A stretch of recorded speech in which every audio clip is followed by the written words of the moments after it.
사랑하는 성도 여러분, 오늘 우리는 믿음의 여정 속에서 마주하게 되는 깊은 고찰의 시간으로 여러분을 초대합니다. 우리의 신앙생활은 때로는 세상의 가치와 하나님의 뜻 사이에서 어려운 선택을 요구받곤 합니다. 현실적인 이익을 위해 세상과 타협할 것인가, 아니면 어려움을 감수하더라도 굳건히 믿음을 지킬 것인가? 이 질문은 2000년 전 소아시아의 한 작은 교회에도, 그리고 오늘을 살아가는 우리에게도 동일하게 주어지는 영적인 도전입니다. 오늘 말씀을 나누기 앞서 이 채널의 콘텐츠가 여러분의 신앙의 은혜와 위로가 된다면 구독과 알림 설정을 통해 함께해 주시길 부탁드립니다. 여러분의 나눔과 참여가 하나님의 말씀을 더 널리 전하는 귀한 통로가 됩니다. 이 영상을 함께 나누는 모든 분들의 삶에 하나님의 크신 축복이 함께하기를 기도합니다. 이제 우리는 요한계시록에 등장하는 7교회 중 4번째 교회, 바로 두아디라 교회를 향한 주님의 메시지를 함께 묵상하고자 합니다. 이 메시지를 온전히 이해하기 위해 우리는 편지에 기록된 순서와는 조금 다르게 당시 두아디라를 둘러싼 시대적 배경과 문화를 먼저 살펴보고 그 안에서 분투하던 교회의 모습을 들여다본 후 그들에게 나타나신 예수 그리스도의 참된 모습에 대해 깊이 탐구해 보겠습니다. 이러한 접근은 주님께서 그러한 모습으로 자신을 드러내셨는지 그 메시지의 깊은 의미를 깨닫는 데 큰 도움이 될 것입니다. 첫째, 두아디라라는 도시의 초상입니다. 성경 속에서 두아디라는 우리에게 아주 낯선 도시는 아닙니다. 사도행전 16장 14절을 보면 바울 사도의 전도를 듣고 유럽 최초의 기독교 신자가 된 여인, 바로 자주옥감 장수 리디아의 고향이 두아디라였음을 기억하실 겁니다. 두아디라시에 있는 자색옥감 장사로서 하나님을 섬기는 리디아라 하는 한 여자가 말을 듣고 있을 때 주께서 그 마음을 여러 바울의 말을 따르게 하신지라.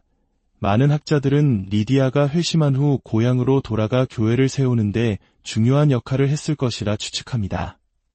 지리적으로 두아디라는 에베소에서 시작하여 서머나 버가모로 이어지는 북쪽 길을 지나 다시 남동쪽으로 방향을 트는 우편 경로의 첫 번째 도시였습니다.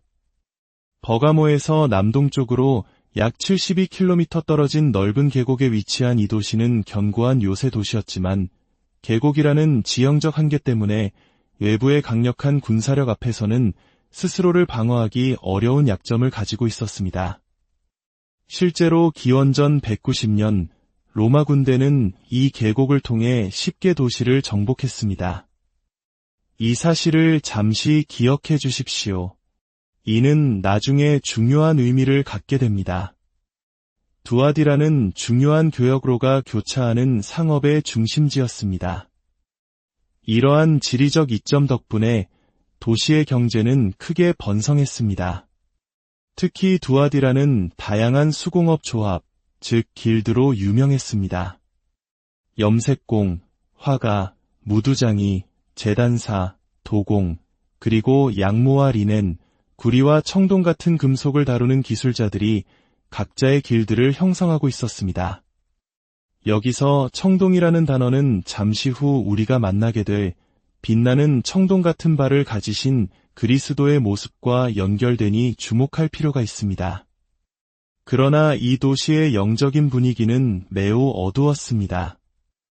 두아디라는 제우스의 아들이자 태양과 예언의 신으로 숭배받던 아폴론 신전의 중심지였습니다. 당시 로마 황제는 이 아폴론의 현신으로 여겨져 황제 숭배가 강요되기도 했습니다. 우리가 이 편지를 이해하기 위해 반드시 알아야 할 두아디라의 4가지 핵심 요소가 있습니다. 첫째는 길드입니다. 오늘날의 강력한 직업조합과 같은 이 길드에 가입하지 않으면 그 도시에서 기술자로 일하며 생계를 유지하는 것이 거의 불가능했습니다. 둘째는 우상입니다. 아폴론과 아르테미스 여신 숭배가 도시 전체에 만연해 있었습니다. 셋째는 우상 숭배의 축제입니다. 이 축제는 주로 각 길드가 주관했습니다. 따라서 길드에 속한 사람은 이 축제에 의무적으로 참여해야만 했습니다. 넷째는 타락입니다. 이 축제는 단순히 우상에게 바쳐진 고기를 먹는 것으로 끝나지 않았습니다. 종교적 의식의 일부로 행해지는 집단적인 성저문란, 즉 신전 매춘이 포함된 끔찍한 타락의 현장이었습니다. 상상해 보십시오. 두아디라의 기독교인들은 매일 생존을 위한 딜레머에 직면했습니다. 길드에 가입하여 가족을 부양할 것인가, 아니면 우상 숭배와 부도덕을 거부하고 굶주림을 택할 것인가. 이것이 바로 두아디라 교회가 처한 현실이었습니다. 둘째, 두아디라 교회의 모습입니다. 놀랍게도 두아디라 교회는 로마 제국으로부터의 직접적인 박해는 겪고 있지 않았습니다. 다른 도시의 형제들처럼 사자밥이 되거나 거리에서 학살당하는 일은 없었습니다. 그들이 마주한 가장 큰 싸움은 외부의 폭력이 아니라 바로 이 길드로 대표되는 내부의 문화적, 경제적 압박이었습니다. 주님은 먼저 그들의 선한 행실을 칭찬하십니다. 19절 말씀입니다. 내가 내 사업과 사랑과 믿음과 섬김과 인내를 아노니 내 나중 행위가 처음 것보다 많도다. 주님은 그들의 모든 것을 알고 계셨습니다. 그들의 사랑, 믿음, 섬김, 그리고 인내를 말입니다. 특히 여기서 섬김은 길드에 가입하기를 거부하여 직업을 잃고 가난에 처한 성도들을 교회가 어떻게 돌보았는지를 보여줍니다. 그들은 믿음을 지키기 위해 기꺼이 가난을 선택한 형제자매들을 사랑과 믿음으로 섬겼습니다. 심지어 그들의 나중행위, 즉 복음을 향한 열정과 사랑의 실천은 처음보다 더욱 커져가고 있었습니다. 에베소 교회가 첫사랑을 잃어버렸다고 책망받은 것과는 정반대였습니다. 그들은 타협 없이 온전한 복음을 선포하며 믿음 안에서 성장하는 겉보기에는 매우 건강한 교회였습니다. 그러나 그들에게는 치명적인 문제가 있었습니다. 20절 말씀은 우리를 충격에 빠뜨립니다. 그러나 내게 책망할 일이 있노라 자칭 선지자라 하는 여자 이세벨을 내가 용납함이니. 주님은 그 교회 안에 있는 한 여인을 이세벨이라고 부르십니다. 아마 그녀의 실제 이름은 아니었을 것입니다. 이세벨이라는 이름은 구약 성경을 아는 이들에게는 극심한 우상 숭배와 영적 타락의 상징과도 같은 이름이기 때문입니다. 구약의 아합 왕을 충동질하여 이스라엘 전역에 바알과 아세라 숭배를 퍼뜨리고 하나님의 선지자들을 박해했던 사악한 왕비, 그 이름이 바로 이세벨입니다. 주님께서 이 여인을 이세벨이라 부르신 것은 그녀가 행하는 일이 구약의 이세벨과 같이 파괴적이고 악하다는 것을 의미합니다. 그녀는 스스로를 선지자라 칭하며 교회 안에서 가르치고 있었습니다. 그녀의 가르침은 교묘하고 매혹적이었습니다. 괜찮아, 길드에 가입해도 돼. 축제에 참여해서 고기를 먹고 의식에 참여하는 건 생계를 위한 어쩔 수 없는 일이야. 하나님은 우리의 중심을 보시지 형식을 보시는 게 아니야. 마음으로만 하나님을 믿으면 돼. 이것은 오늘날에도 우리 주변에서 흔히 들을 수 있는 사탄의 속삭임과 같습니다. 이 정도 타협은 괜찮아. 세상에서 살려면 어쩔 수 없어라는 합리화의 목소리입니다. 이 가르침은 믿음을 지키기 위해 경제적 고통을 겪던 성도들에게는 달콤한 유혹이었을 것입니다. 이세벨은 성도들을 유혹하여 성적인 부도덕과 우상에게 바쳐진 음식을 먹는 죄에 빠지게 했습니다. 더 심각한 것은 교회가 이러한 가르침을 용납했다는 사실입니다. 그들은 거짓 가르침에 대해 침묵했고 죄를 죄라고 선언하지 않았습니다. 그녀의 영향력은 매우 컸습니다. 주님은 그녀와 더불어 가늠하는 자들과 그녀의 자녀들을 심판하시겠다고 말씀하십니다. 여기서 가늠하는 자들은 그녀의 가르침에 직접적으로 동조하고 죄에 참여한 이들을 그녀의 자녀들은 그녀의 가르침을 따르는 영적인 제자들을 의미합니다. 하나의 잘못된 가르침이 교회 전체를 병들게 하고 있었던 것입니다. 셋째, 그들 앞에 서신 그리스도의 모습입니다. 이러한 절망적인 상황 속에서 주님은 자신을 어떻게 드러내실까요? 18절을 보십시오. 그 눈이 불꽃 같고 그 발이 빛난 주석과 같은 하나님의 아들이 이르시되, 주님은 모든 상황에 가장 적합한 모습으로 자신을 나타내십니다. 첫째, 하나님의 아들이십니다. 당시 로마 황제는 스스로를 신의 아들이라 칭하며 숭배를 요구했습니다. 두아디라가 로마의 지배 아래 있었던 것을 기억하십니까?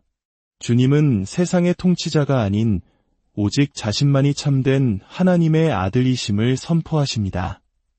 세상의 권력이 아무리 강대해 보여도 모든 권세는 참된 하나님의 아들이신 예수 그리스도께 있음을 분명히 하시는 것입니다. 둘째, 그 눈이 불꽃 같고입니다. 불꽃 같은 눈은 모든 것을 꿰뚫어 보시는 주님의 전지전능하심과 공의로운 심판을 상징합니다. 주님의 눈은 우리의 행동뿐만 아니라 그 행동 뒤에 숨겨진 동기, 변명, 합리화까지도 모두 꿰뚫어 보십니다. 이세벨의 교묘한 가르침과 성도들의 마음속 타협과 죄악은 결코 그 불꽃 같은 눈을 피할 수 없습니다. 그 눈은 또한 어둠 속에서 진리를 분별하게 하시는 빛이기도 합니다. 셋째, 그 발이 빛난 주석과 같은 모습입니다. 앞서 말씀드렸듯이 두아디라는 청동 세공업으로 유명한 도시였습니다. 주님은 그들이 가장 잘 아는, 가장 단단하고 빛나는 금속의 모습으로 나타나십니다. 이 빛나는 주석 같은 발은 모든 불의와 거짓, 우상 숭배를 짓밟아 버리실 주님의 절대적인 능력과 거룩함, 그리고 흔들리지 않는 견고한 심판을 의미합니다. 세상의 길드가 아무리 강해 보여도 주님의 발 아래서는 한순간에 부서질 수밖에 없음을 보여주시는 것입니다. 주님은 이세벨에게 회개할 기회를 주셨지만 그녀는 거절했습니다. 그래서 주님은 무서운 심판을 선언하십니다. 그녀를 병상에 던지고 그녀를 따르는 자들을 큰 환난 가운데 던지며 그녀의 영적 자녀들을 죽음에 이르게 하실 것이라고 경고하십니다. 이는 교회가 죄를 용납할 때 얼마나 끔찍한 결과를 맞이하게 되는지를 보여주는 강력한 경고입니다. 사랑하는 성도 여러분, 두아디라 교회의 이야기는 오늘 우리에게 무엇을 말하고 있습니까? 오늘날 우리를 유혹하는 길드는 무엇입니까? 성공을 위해 타협해야만 하는 직장 문화입니까? 인기를 얻기 위해 진리를 외면해야 하는 사회적 분위기입니까? 우리 안에 이 정도는 괜찮다고 속삭이는 이세벨의 목소리는 없습니까? 주님은 오늘 우리에게도 불꽃 같은 눈으로 말씀하십니다. 내가 내 행위를 안다. 주님은 우리의 연약함과 힘겨운 싸움을 모두 알고 계십니다. 그러나 동시에 우리의 타협과 불순종도 알고 계십니다. 두려워하지 마십시오. 빛나는 주석 같은 발을 가지신 우리 주님은 세상의 모든 거짓과 불의보다 강하십니다. 우리가 의지해야 할 분은 세상의 시스템이 아니라 바로 교회의 머리 되신 우리 주 예수 그리스도이십니다. 우리 안에 있는 모든 이세벨의 가르침을 내어버리고 오직 진리의 말씀 위에 굳게 서기를 결단합시다. 비록 세상에서 손해를 보고 어려움을 겪을지라도 타협하지 않는 믿음을 통해 끝까지 이기는 자에게 주시는 생명의 면류관을 소망하며 나아갑시다. 불꽃 같은 눈으로 우리를 살피시고 주석 같은 견고한 발로 우리를 지키시는 주님의 은혜와 평강이 이 말씀을 듣는 모든 분들의 삶과 가정 위에 충만하시기를 주님의 이름으로 간절히 축원합니다.